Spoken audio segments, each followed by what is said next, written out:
Hi, I'm Dave Vickers and welcome to the Photo Show.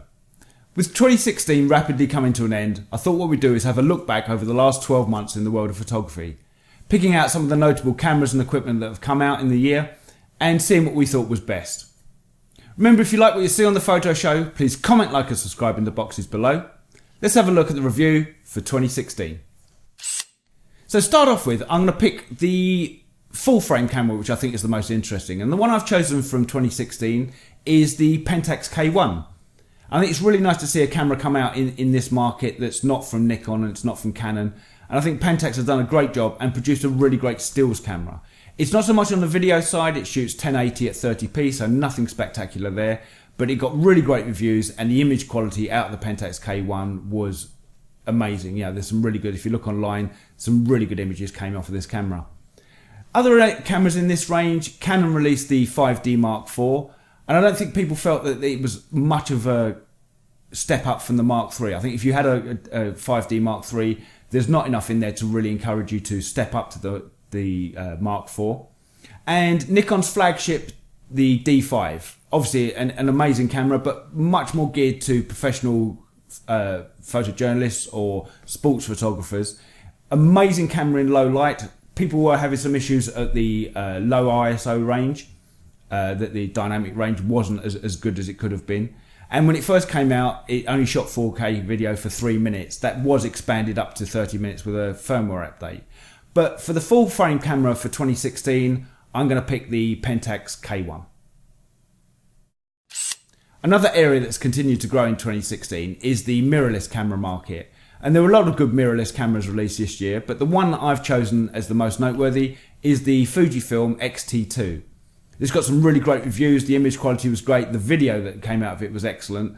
Although the 4K video is limited to 10 minutes unless you buy the additional battery grip. But the stills images and the look of the camera, it's got a real retro look with a dial for your aperture that you can set. So the mirrorless camera that I've picked from 2016 is the Fujifilm X-T2.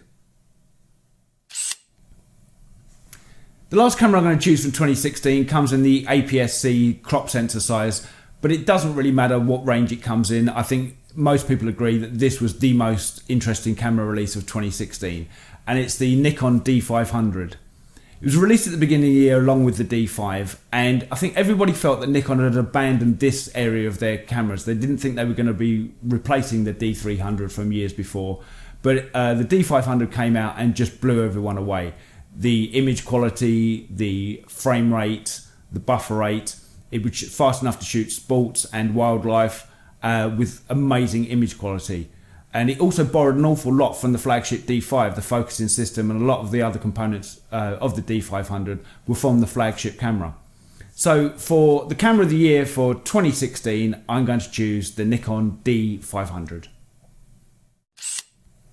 In other areas of photography, mobile phones continue to evolve, but I think the two best mobile phone cameras of 2016 are the iPhone 7 Plus and the Google Pixel. Mobile phones are going to continue to be a huge part of photography in 2017 and then onwards. Much of social media is based around the photography from mobile phones, and the image quality is getting better and better. The iPhone Plus actually has two lenses, so you can zoom in without it being a digital zoom. You've actually got two physical lenses within the camera. And the Google Pixel had some great image quality as well. So the two camera phones from 2016 are the iPhone 7 Plus and the Google Pixel. And the last piece of equipment I'm going to pick from 2016 as being most noteworthy is the DJI Mavic Pro. The drone market's been huge for a few years, but I think that the Mavic Pro has completely changed the game now. Where drones were difficult to set up and difficult to move around, you've now got something that folds down and will fit in a backpack. You can take wherever you want. It's not massively expensive, and the image quality you're getting from it is absolutely incredible. It's the same as the Phantom 4, but you're getting all of that in a fold down usable package. So most interesting piece of photographic equipment that I'm going to choose for 2016 is the DJI Mavic Pro. To finish off, I just want to say a huge thank you to everyone that's watched the photo show over the last 12 months. The channel's growing, and I'd really like to continue to make great videos around the world of photography. That being said, if you've got any ideas of the kind of videos you'd like to see on this channel, Let me know in the comments below. Would you like more product reviews? Would you like more photography tutorials? Let me know the kind of things you'd like to see, and we'll do our best to try and make those in the next 12 months. So finish off with, let's have a quick look at some of the photos we took for the photo show in 2016. I'd like to say, I'm Dave Vickers, this is the photo show.